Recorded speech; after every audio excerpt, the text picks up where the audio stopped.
Welcome to Remembering the Forgotten, a space where leaders think out loud without polish or performance. No scripts, no performance, just two people thinking out loud. These conversations aren't about delivering insight, but what happens when thinking unfolds in real time. Because there are moments where you can feel that the answer is already there, but you can't quite reach it. And then something shifts, and suddenly it's simple. Not new, just clear. That's this space. There's a moment in life where connection stops feeling optional, where what used to happen naturally now requires intention, where people are surrounded yet feel increasingly alone. Today I'm joined by Patrick Duriaux. Patrick has spent over 2 decades working at the intersection of leadership, human development, and organizational transformation, and is now the founder of Alto, a platform designed to reconnect generations and restore something quietly disappearing: human closeness. But this conversation isn't about his career. It's about what he saw that made him move. Because at some point, the question changes. It's no longer, how do we build better organizations? But rather, what happens to a society when connection itself begins to fade? With that, welcome Patrick to the show. Hey, thank you so much, Marcus. It's an honor to be with you today.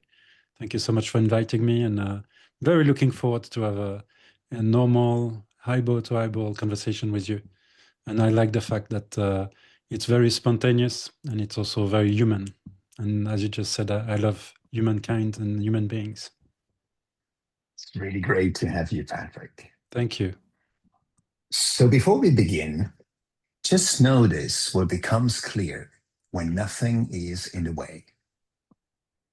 And with that, where can you just be yourself, untouched by expectation or performance?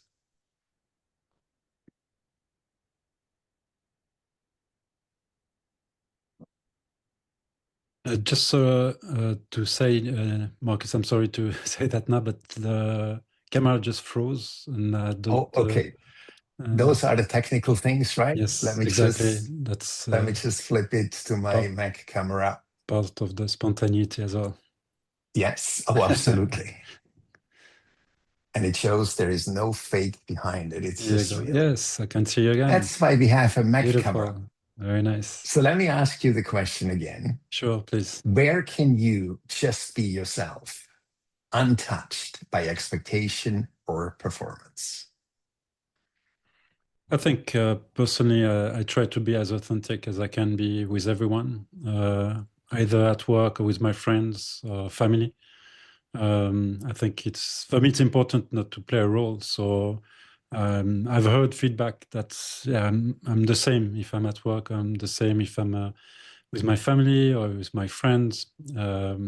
So I think it's important to also listen to people and not always trying to push an agenda. So for me, I try to be as aware as possible when it comes to that. And of course, I'm not perfect. But as you are a coach as well, I think we can feel when people are trying absolutely to push an agenda, which is, again, comes with expectation from a meeting. So it can sometimes come a bit uncomfortable.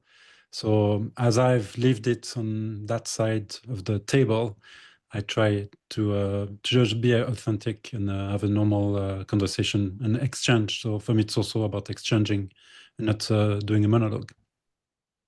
So that's very refreshing, because as you can imagine, I've been doing now 60 episodes, and I ask the same question to every person. And I believe I had one, maybe two guests so far who gave a similar answer like you. Mm. But most people either have to go into meditation, have to go somewhere up to the mountains, have to go on an island where there's no one else. So why do you think, and I think it pretty much goes into your heart's project, Alto.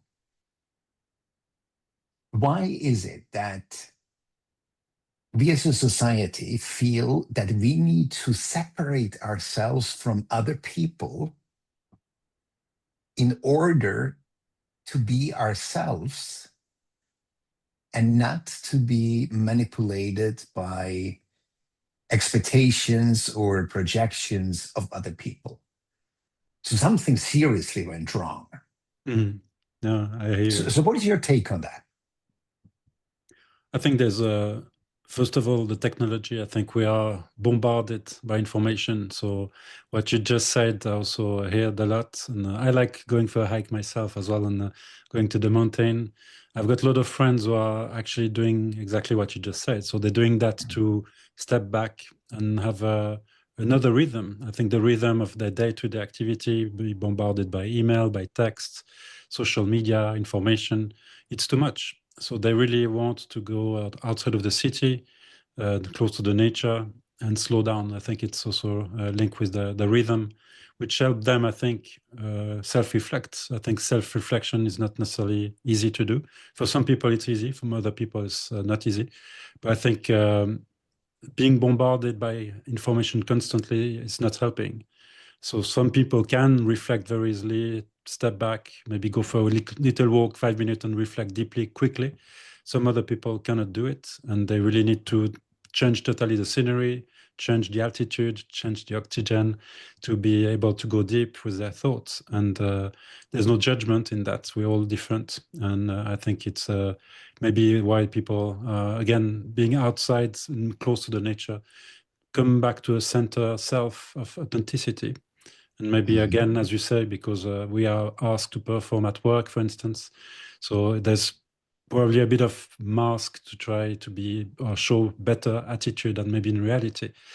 I guess it's the same as well in a relationship. If you are at home, some people again will not say the same thing to their wife or husband than they will say to their manager, and that's fine. I'm just saying there's obviously maybe a bit of a mask into it when we go to work. So maybe people to get rid of the mask, maybe they need to be closer to the nature and be back to themselves,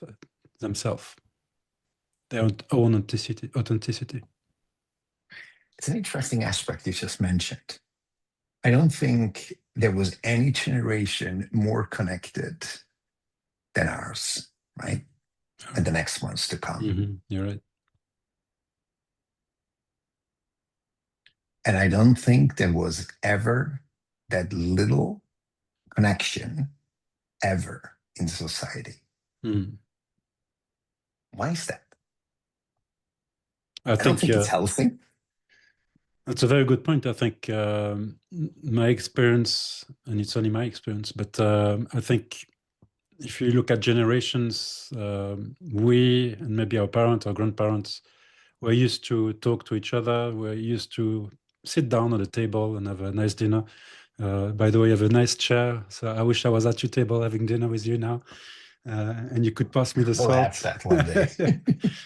But I think the technology has helped for some extent, to some extent, has helped a lot of people. But in another way as well, it's like everything else. Everything is good with some limits or some measures. And maybe some people are maybe using too much social media, too much technology, and they don't have that limit anymore. So I agree with you. I think I've, as you know, for my project, I've interviewed a lot of seniors. I've interviewed a lot of people, middle age, and also younger generation.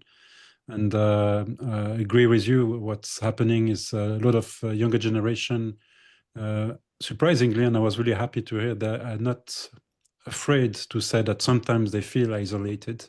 Yes, they have maybe 1,000, 10,000 friends on social media, but they also know very well that it's not real friends. That's not the kind of friends who will be there when they have a serious challenge in life.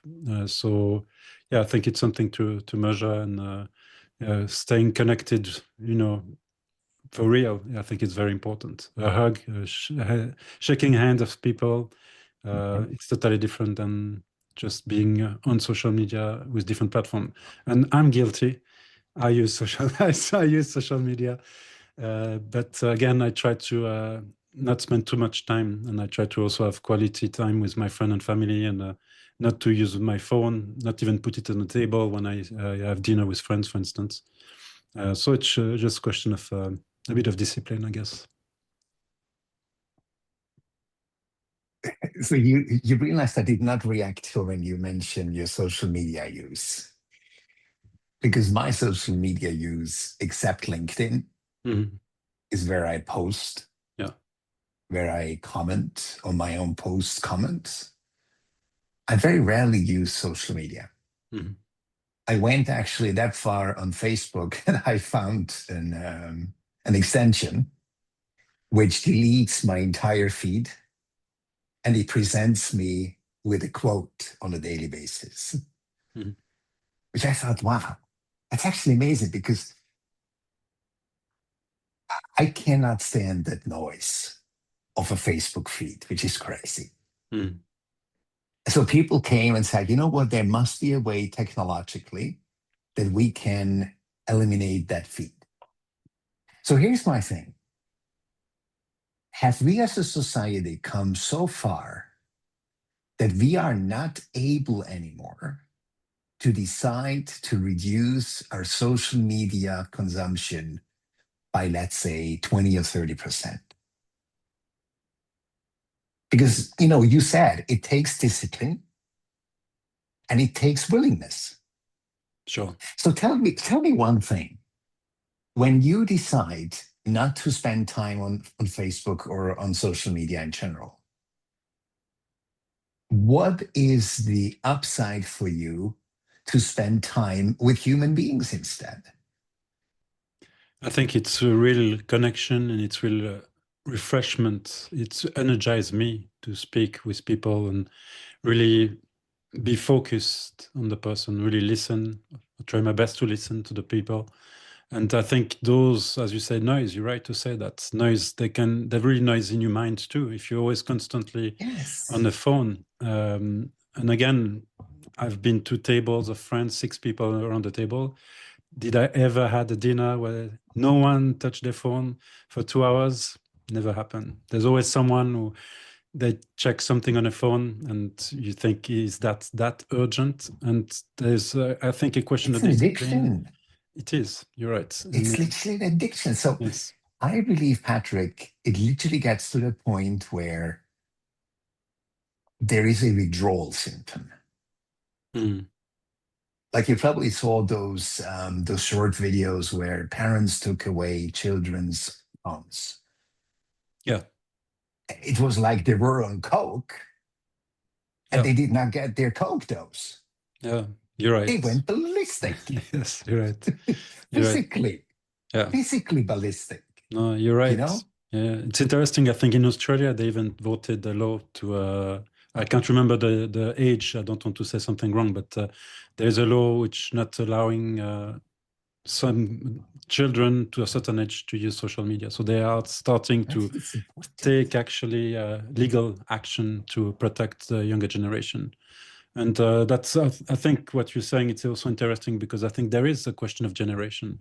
If I would have been, and I'm not judging, because if I would have been brought up with a phone since I'm born, and my Mhm, parents accepted that, and my parents were saying mhm, it's fine that you check your phone during dinner, I would be mhm, like everyone else. I will be doing the same mhm. thing. So I Oh, I think there's also a agree. question of education to some extent, what we Mhm, get as a child from the parents. And mhm, that's also easier if you've been taught since you're kids. At the table, we speak. After that, we play maybe board games. We're not touching the phone. There's some rules. That will be easier later on for people who have been educated this way to not touch the phone all the time, as if constantly since their childhood they're on a phone, they're on a tablet. then of course it's more difficult to, as you said, if you compare that to drug addiction, that's an addiction. You're right. So it's much more difficult then to change the mindset. Because you're familiar of the attention span Yeah. that what's it called, the average person has today, right? Yeah. Crazy. No, you're right. I went to a seminar of a friend of mine who is a coach, and she's a mental health coach. Very Mhm, interesting session she did. And she was speaking about a study she did in University of St. Gallen in Switzerland mhm, with some students. And they had a challenge. It was called a detox challenge, where they actually had not to touch their phone. I can't remember exactly, but I think for a weekend, and not social media for a week. And then they were surveyed. How did you feel about mhm, that? And that was really, I was gobsmacked because they all mhm, felt better one way or another. Some felt better physically, less neck pain, better sleep, better focus. Some were better in connecting with people, socializing, going for a walk with friends, at the table, actually literally speaking again with their family. And the main thing which really shocked me is actually the self-esteem. So almost 50% of them mentioned that they had the better self-esteem not touching the phone. And we're speaking on a short amount of time, it's a week. So can you imagine if you are more, I would say, healthy with your phone for 6 months? I think that would be very powerful and very beneficiary when people are, I would say, in the extreme opposite, when they're always constantly on their phone. But again, it's for everyone to do as they can. But I think there's some take from okay. that study. I think it was quite interesting. Thank you for sharing. You're welcome. So if you look at Alto, do you actually get feedback from the seniors as well as from the youngsters after they had those sessions with each other? Yeah. You do? Yeah, we do. Beautiful. We have actually a feedback which is coming automatically after each session, and they can give feedback to each other. So yes, it's very interesting. I think it's very Would you mind sharing a little bit sure. how the youngsters express themselves after it? Mhm. No, that's great. I think it's again youngsters, and again with Alto and with Brightbond, the podcast we created. Mhm, I would say the overall mission is to try to combat loneliness or isolation. mhm, And as we know, it's not only seniors who might be isolated or lonely. It mhm, can touch anyone at any age. Can even touch people who are very active in their 30s with families and so on. But of course, he also touch younger generation, as we just said. Having 1,000 friends on Facebook, being on TikTok or Instagram constantly, it's one thing, but doesn't reach out the same to your heart and in your soul when you interact with other people. And the fact to do intergeneration meetings, that's really interesting because they really I would say tune at one point. Maybe at the beginning they might not be tuned straight away, they might have preconceived ideas, mhm, but they both learn. So the young generation are really happy because they learn so much stories from senior people, mhm, from seniors who have so much to give to the society, mhm, so much experience in life, so much experience about what it means again to be in their generation. There no phone, I mean no smartphone. The connection was totally different. So I think they kind of help the young generation to slow down to some extent, to listen more, and to also see where are the real values. So that's also feedback I receive from younger generation. They he sort of recenter them that to what is important. And the seniors are very good at saying what is important. Some of the seniors have been to war and they know how it was, how horrible it was. And sometimes younger generation have other, of course, worries and other concern of the fear, but sometimes hearing that there were some challenges in life which were very tremendous can sort of help them recentered and slow down and try to see, yeah, what is really important in my life. So kind of mentoring, I would say. There's a bit of mentoring, mentees mhm, and mentors mhm, relationship between the mhm. younger generation and older generation. So it's really beautiful to see and to hear, to be honest with you. No, I really loved it when you introduced Alto to me as an idea and as a concept. And as you remember, I connected you immediately with people, because I just realized that elderly people feel like they are being helped. And they're probably not even aware that they actually can save a young person's future with simply a regular conversation. Yeah. Like when I looked at the platform again before our call, I saw the one where the young photographer and the 80-something year, um, what was it? Even different kind of photography. Mhm. The one of them was basically a business photographer, so photographing Yeah, assortments for catalogs or whatever. exactly. But if you look at the thing, like the two of them go out, and that itself is beautiful. Yeah, Like think absolutely. about it, even if they wouldn't speak the same language, but they would have the assignment: go out, find interesting objects Mhm. and subjects, Yeah, and take pictures together, experience that experience, because it's an experience, right? that's right. And I believe this is the biggest change if I compare social media and real life, Patrick. There is a real experience. Yeah, And you know absolutely. what's beautiful as well, if you think about, I was very fortunate, you don't know that, but I was very fortunate to grow up with my mom, who was a nurse at an elderly home. Mm. I didn't know that. Yeah. And she was a nurse in a village taking care of all the elderly who still lived at home. Mm. So Interesting. imagine me as a little child. I walked with her to her patients. Yeah. Let's say she had a female patient and her husband was doing well. So I talked with that husband as a little child. And I can tell you, when people ask me, where do you have that aliveness? I totally attribute it to those kinds of relationships I built Yeah, as a little child. it's amazing. Think about that. Yes. And when you have these natural conversations, you actually learn dialogue.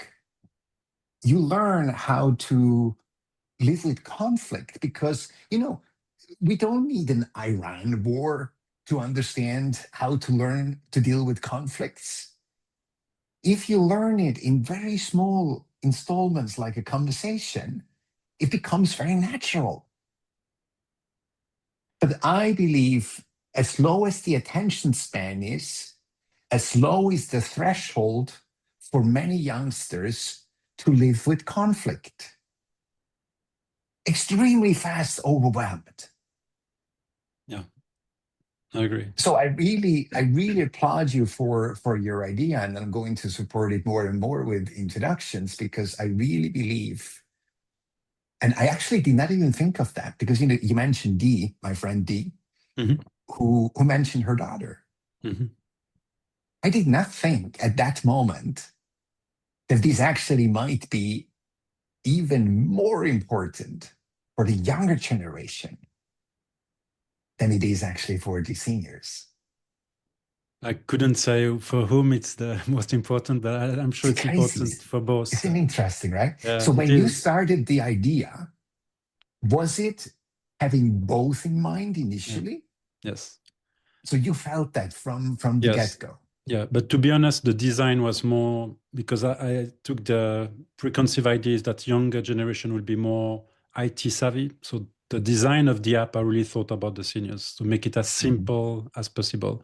But the concept, I did studies before launching the app. I learned, and it came from a personal experience when I met my neighbor Alice, Mhm. and she was alone, and I started to speak to her, and then I realized, yeah, all week long she might be alone, or she might just get the nurse coming to her, give her medication, and then the rest of the time she by herself. So um, I was touched. I could not ignore that. Obviously, I knew it. I knew my neighbor downstairs, she's alone. So you have two choices: either you close your eyes and say, okay, I continue my life, but I could not do that. So I took the action to do something about it and to create Alto, create the app. And I think it's very easy to do. I think a lot of people can do that. And by doing research, of course, I've seen that younger generation are also isolated. Social media, as you say, you speak about reality and no reality. And I think social media feeds you with no reality to some extent. And we need reality to be grounded, to be on the floor. And nature gives us ground. Watching a mountain make us realize how small we are. And that's social media cannot do that. Social media might tend to do the opposite. May you think that you are wonderful or great or whatever because you posted, you take some selfie here and there. So there's a question of reality, and I think it can help both. I think also to recenter the seniors get energy from the younger generation. So I get also a lot of feedback from seniors who say I love it because they push me, they can show me things on my phone, for instance, and they are very fast. And the younger generation, as I mentioned, they feel more centered and they feel that they can connect with someone. And seniors sometimes, I've seen that too. I have a senior actually, he told me he overpassed the parents because the parent didn't teach the kids not to use their phone. And he said, don't listen to your mama. Just stop using your phone now. We're going to have human being to human being connection. And it was a discovery for the kids to have this experience from someone who's 80 years old. And I always hear positive about it. The young generation learns so much by this human to human being connection. And the other thing as well, and that's a question actually, I'm not sure, I cannot answer that question, is it simpler or easier, maybe, for some younger generation to connect with a senior than to connect with someone from the same generation? That I don't know. Because I assume on the way, possibly, and I cannot obviously say for everyone, but I also heard that sometimes the young don't find awkward sometimes to meet with the young, or they don't know how to approach. Maybe someone who is totally in another generation, maybe it's easy. I don't know. I was just thinking about that actually right now. But I Let's hear talk a lot of about that for a positivity. moment. Yeah. Let's talk about that for a moment. It's just opinion and opinion. We both don't know the truth. Yeah. So the research I've done in my own work showed that youngsters spend time with youngsters, believing that they have the answers that are needed to have a successful life. Mhm. We both know it's not the case. Sure. Right? And it's not, when I'm laughing, it's not that I'm laughing at youngsters. I'm laughing at the idea. Probably Sure. I was similar, that I thought my friends know exactly what's going on in the world. So if I talk with my friends, no, actually, I was not like that. I went to the elderly people. But what's interesting, I believe that many youngsters realize something interestingly. Their conversations lack depth. Yeah. And I believe that's the key. Mhm. It's not that they can't connect with their peers. I believe they can very well. It's quite easy for most. But at the same time, I believe even if they're not used to depth, there is something in them, Patrick, which is searching and yearning for it. Yeah, I agree. I agree with you. I think it's So exactly. Sorry, go ahead. if you think about that aspect, right? And I believe what's interesting is at the same time, I hear from a lot of peer pressure,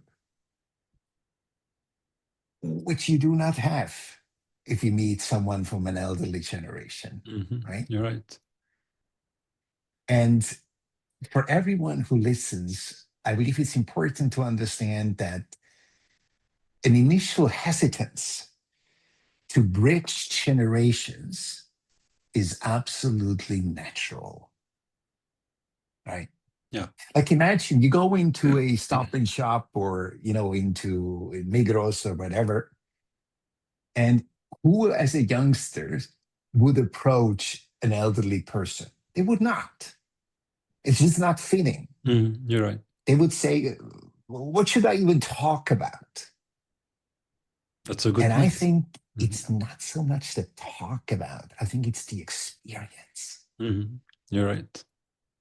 And I think, if I may, what you just said at the beginning, also about your own experience Mhm. with your mother and interacting with senior, I found that touching because he stayed with you, right? This Oh, yeah. experience stayed deeply ingrained in yourself and Yeah. probably influenced you to some extent. And I Yeah. can see that, of course, seniors and younger generation influence each other for the Yeah. better in one way or another. So I think it's very beautiful to see. And I was thinking when you were saying that about my own experience when I was a child, I spent a lot of time with my parents and friends of my parents. Mhm. And without realizing it, it's a true story. I never say that story, but it's true. I was in the bus coming back from school with two friends of mine, and we're talking in the public buses going back to coming back home after school. And one of my friends said loudly, "Hey Patrick, why do you always talk like an adult?" And I remember seeing other people in the bus laughing. At the time, I didn't really understood why, but that was just because I was influenced by the discussion I was listening to from my parents and friend of my parents.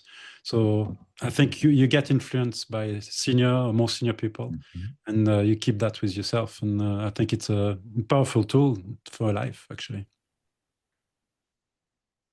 Beautiful story. Did you sit at the table with them? Yes, absolutely. We had dinner together, and after the coffee, as we do Mhm. after Mhm. coffee, And yeah, I was staying there and listening actually. So I'm thinking sometimes, if that has an influence on who I am, and I'm sure it has, because I was not talking much. I was really listening, trying to understand what's going on, absorb the experience. I was not doing that consciously because I was a kid, but I think to some extent he has an influence in impacted me to be more on the listening side. Have you grown up as an only child? No, I had a sister. How old Older was she? sister. Yes, she's 5 years older than me. Okay, so you were basically almost your own The younger, generation as yeah, a kid. exactly. As I was Interesting. the youngster. Yes. Interesting. Because that just reminded me, I usually sat under the table and I listened to the grown up conversation. Uh-huh. Yeah. You still do that now? If you Sitting are, under the table. no, maybe not, but listening during a dinner more than talking. Oh, Yeah, yes. okay. Yes. Uh-huh. Sometimes I wished I could go under the Really, table. depending of what are the topics, right? Who It's the true. people are. Yeah, very true. Yes, that's a good analogy. I like that. No, I think it is Yes. kind of, you are there, but at the same time, you're in your own world, Mhm. Yeah. right? Like my father-in-law, when I met him, he was already in his, what was he? Early 70s, something like that, late 60s. Yeah, I think late 60s. And he walked away from the dinner table, went into the living room where he sat in his own chair, and one could think he walked away of the conversation, but he actually paid attention. Mhm. Okay. So it was almost like me going under the table. I was Uh-huh. a little child, like, I don't Yeah. know how old, 3, 4, 5, 6 years, probably not even that. And I just found it comfortable there to be in my own world and at the same time to listen to those conversations, Mm. Yeah. which I is understand. which is incredible. Yeah. Can I ask you a question? Do you have actually a Sure. memory from again the interaction with senior people from your childhood? Mhm. Something that you can vividly remember, or discussion or a tip, something you got from a senior who told you something? It's interesting. If I would say I remember conversations, Hmm. I don't. Okay. And I tell you why. There is this saying, and I think it's true. You do not remember what someone said to you, but you remember how that person made you feel. Hmm. Yes. And that I can tell you with goosebumps, Yes. countless stories and Mhm. experiences. Mhm. Yeah. I think for me, it was never really what we talked about. And as you can imagine, I was a little child. I think I was 2 or 3 years old when I started going with my mom. Mm. But what I had, I'm not sure whether I actually still have it. One of the husbands, and they were all in their, I don't know, 70s, 80s already. One of them, he was weaving plastic, so he made me a portemonnaie, Hmm. a little purse, Nice. yes, a little wallet, and I kept that as my prized possession throughout my entire life. Mm. Because interestingly enough, I believe, especially when I was really young, it wasn't about what was said. And later, I recall I had a grandmother who was already at a very high age when I was a youngster. Mm. So I lost her when I was 11 or 12, Mm. and she was in her 70s. So Mm. you can tell there's a Mm. huge, huge gap. And I think she instilled that thing even more with me because she was definitely the person I spent the most time with. Mm. I just loved it. And if you Nice. think about my grandmother, she was schizophrenic. Oh, really? Okay. Yeah. All right. So I often ask my mom, why do you think I spent so much time with her in spite of her being schizophrenic? You know what her answer was? I don't think you knew. Hmm. That makes And sense. if you knew, you didn't care. Yeah. Because you see, once again, for me, it's about meeting a human being for the experience. Mm. Yeah. For me, it's not about what we talk about. Yeah. The talk about is basically quite often a filler, let's be honest. So many conversations. Yeah. We would say much more if we actually would not speak Mm. in many cases, right? Mm. Yeah. So you had a feeling of atmosphere, maybe, right? So emotional Yes. comforts with the people. Yes. And Mm. I was living in a village with about 2,800 people. And we had an elderly home at the edge of the village itself, just before Germany, literally at the German border. Mm. So what I used to do, and I was quite young as well, I basically took my bike, rode to the elderly home, and just sat there where the elderly people sit when they have no one to meet. And I just talked, Mm. Nice. asked a question. And I think this can be very helpful for a youngster who listens or for a parent who listens, by the way. I think it's a huge, I use market for a moment, a huge market for you, people like Dee, who have the kids because they are, even if the kids say, Mom, I hate you every single day, This it's can not happen. just hate you, right? Yes. It's actually a kind of a trust as well. So if you think about if a parent can influence in positive sense their child to look at your app, they can literally work as a bridge between these two generations. Mm. Yeah. So now for that youngster, quite often it is difficult to begin a conversation or not to know what to talk about. But I can tell you the one thing that guided my entire life, entire my career was ask one question. Mm. Yeah. Curiosity. One question. Yeah, exactly. And Very the good. elders love to talk. Of course, I have a lot of experience to share. They Uh, love to talk. And yes. the beauty is when you experience the elders, it suddenly gives you this comfort. It suddenly gives you this sense of security, of being safe. Yeah. That before you understand it, you actually begin to ask another question because now you become curious. And then suddenly you actually start to begin to tell about yourself. And let's be honest, this is something which is totally missing today. No, I agree. And I think you're so right to say that you might have, as you said, a mom that you don't like because you hear the same thing again and again. But the beauty to meet seniors is that you meet someone you don't know, who doesn't know you, who will come with a new angle, a new Mhm, fresh eye.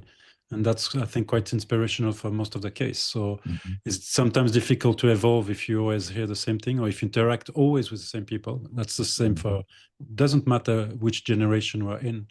I think it's good mhm, sometimes to change a bit who we interact with because mhm, mhm, someone you don't know at all. So that person will have mhm, maybe no judgment on you and might come up with mhm, brilliant ideas.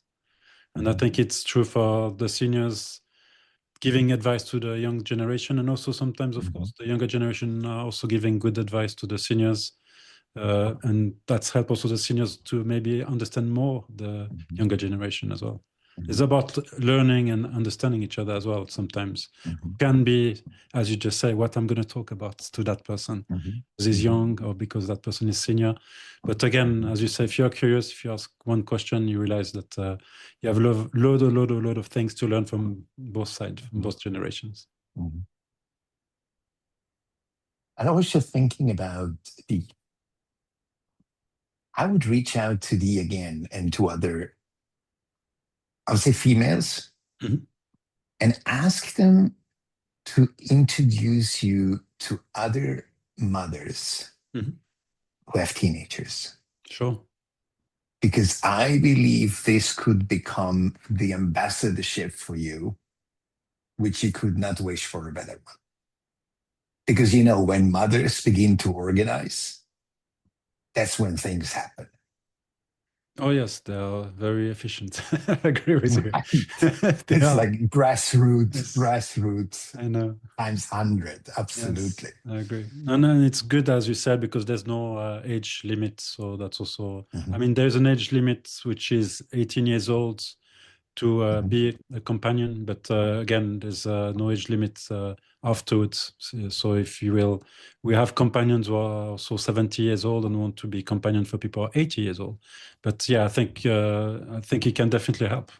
It can be a refreshment, new pair of eyes, side support to some extent, as you said, from seniors if parents are very busy, and we all are very, very busy, of course.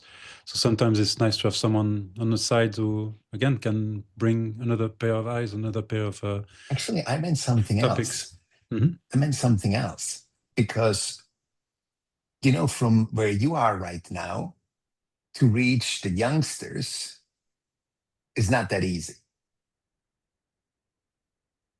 It But depends. now, when you Universities. have the, yes, absolutely. But now, when you have the parents, Sure. and the parents actually introduce the children directly Yeah, to your thing, sure. I believe this is the easier thing to do. Sure. No, no, you're right. And at the same time, you can kind of educate the parents as well. I don't have this pretension, let's be honest. I see your point. Yeah. Yes, but yeah, I think it's the community who will teach each other. Yeah. I'm just the connector, obviously, but like you, I'm a coach too. But on that journey, I'm more a connector and trying to connect people because they have both something rich to bring to each other and to influence each other. So I like basically, your idea. when the Thanks app, for thinking about you're it. welcome.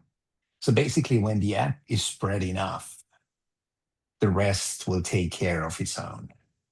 Yeah, I would assume so. Yes, sure, because people Okay. are smart and they will be able to connect with the people they want to connect with.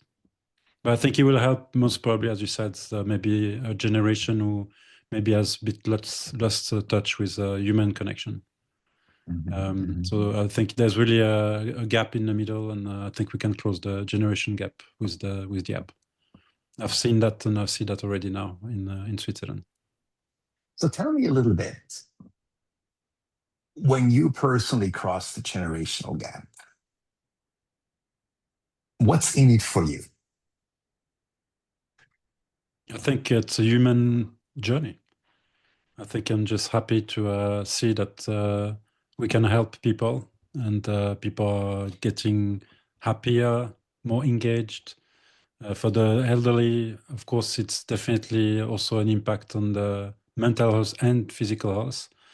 There's research behind it to prove it. And it's true for the younger generation too, because there's also a high percentage of younger generation who have maybe anxiety, depression. And as I said, what we hear is that the seniors help them slowing down, take your time, watch the nature. You spoke about the two photographers. The seniors will come with another type of eyes. What's he like to do photography, and but vice versa. But yes, it's a moment. You are speaking about the word moment. It is a moment together where you forget about the phone, you forget about the worries of life, and you are together. So I hope we can bring that to the generations, no matter which generation, but human connection. I think I feel, and it's just my view, there's a lot of beauty and a lot of greatness in technology. But I feel that we're getting a bit more and more isolated with those technology. And I think one of our aim is to try to reconnect people, to rehumanize our people and have people reconnecting again, generation connecting again. So we hope we can help people with that. And I think the conversation sounds trivial, but it's just start with that, a conversation which turns into a relationship and a friendship. And then people get better. You do whatever you want. I don't know if I told you, but I realized later on. So we created the app, and then we have experience, and then I saw the Netflix series over 100 years old. You know, it's a Netflix series where they surveyed, did studies where are the oldest people on the planet. And to make the long story short, is the denominator, the one common denominator is not fitness or sport, is not diet.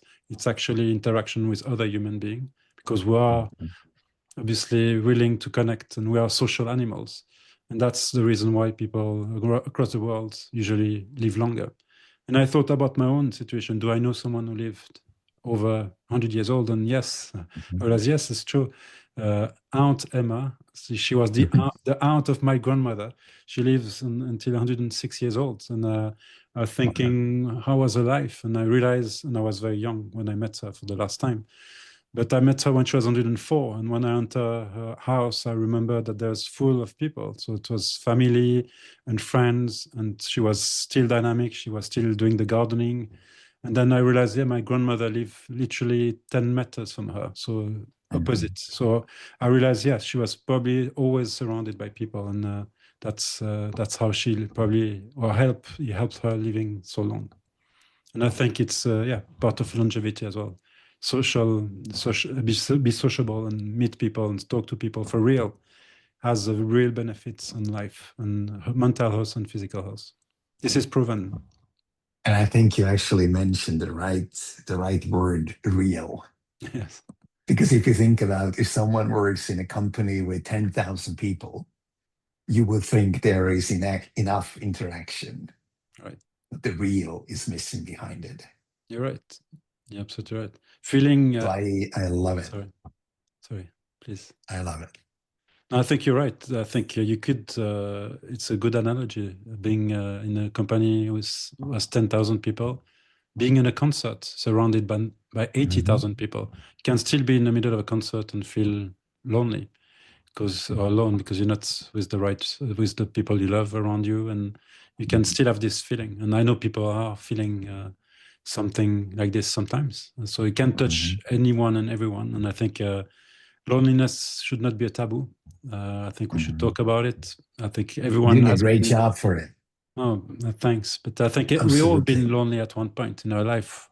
It doesn't have to be lonely all the time, but it's normal. I used to travel a lot for business, and sometimes by myself eating dinner and at a restaurant in a hotel. Of course, during dinner, it's the moment where you usually spend time with your family or your friend or your loved ones, where you feel more lonely than if you're at work, of course, working and doing something. So the moments are also, and they can be brief, but that can happen to anyone to be feeling lonely at one point. Great. With that, I'm coming to my last question. Okay. If someone feels overwhelmed right now, what would you want them to return to or to remember is true? So, what do you mean by being overwhelmed? In what sense? If we look at the world right now, Yeah. it's Okay, quite in that easy sense. to be overwhelmed Yeah. with life, society, whatever is going on. Yeah. You can speak to the senior or you can speak to the youngster. Yeah. What is your message to them? What should they still remember is still true? I think the simple things are true, the little moments. And I relate really much to what you said with your experience with seniors, just talking to each other, connecting with each other, going again to the nature, what is real on the ground, very simple things help us not being overwhelmed. And again, maybe push a bit those social media, those phones, those tablets. Again, it's of course important to be informed, but sometimes we get over informed, and that's why we can feel maybe overwhelmed by things. So slowing down. Also, so it was not someone from our community, but I saw a senior who was over 90 who was saying, "Slow down." That's what I want to teach the younger generation, and I think we can all learn that it's important when we're under stress, overwhelmed, to slow down. So slow down and Beautiful. connect, I would say, with people for real. For real. That would be my message. Beautiful. Thank you so much Thank you so for much for having your been my time, guest. Marcus. Thank you so much. This was Remembering the Forgotten. As you move on, notice what may have been quietly remembered. There are moments where you can feel the answer is already there, but you can't quite reach it. And then something shifts, and suddenly it's simple. No force, no second guessing, no internal negotiation. Just a clear sense of what's next and the capacity to move. If something shifted, let it stay. A few quiet pointers are waiting below.